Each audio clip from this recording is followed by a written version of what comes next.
नमस्कार.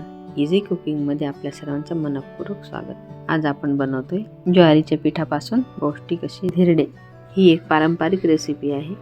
बनवायला अगदी सोपे आणि चवीला खूप स्वादिष्ट लागतात. चला तर याला लागणारे साहित्य बघूया. यासाठी आपल्याला 3 वाटी ज्वारीचे पीठ, 1 वाटी गव्हाचं पीठ घ्यायचं आहे. आपल्याला लसूण, जिरे, कोथिंबीर याचं वाटण करायचं आहे. पीठ भिजवण्यासाठी आपल्याला गरम पाण्याची गरज लागेल, म्हणून आपण पाणी तापवायला ठेवलेलं आहे.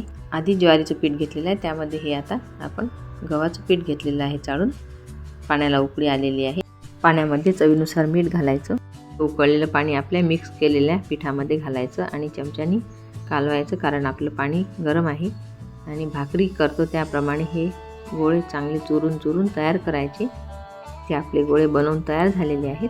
तर लागेल यामध्ये आपल्याला 2 वाटी आंबट ताक, लसूण, जिरे, कोथिंबीरची पेस्ट घ्यायची.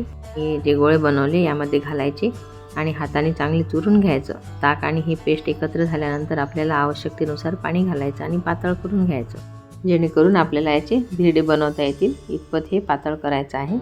आधी हे हाताने चांगलं मळून घ्यायचं, नंतर गाठी मोडून घ्यायच्या आणि चांगलं एकत्र करायचं. आता इथे तवासुद्धा तापलेला आहे. त्यावर थोडं तेल घालायचं आणि त्यावर आपलं मिश्रण टाकून असे धिरडे बनवून घ्यायचे. त्यावर झाकण ठेवायचं, झाकण काढायचं आणि हे धिरडे असे उलटून घ्यायचे. असे नरम मऊसूत आपले धिरडे तयार झालेले आहेत. गरमागरम वांगे बटाट्याची भाजी आणि खीर यासोबत याचा आस्वाद घेऊ शकता.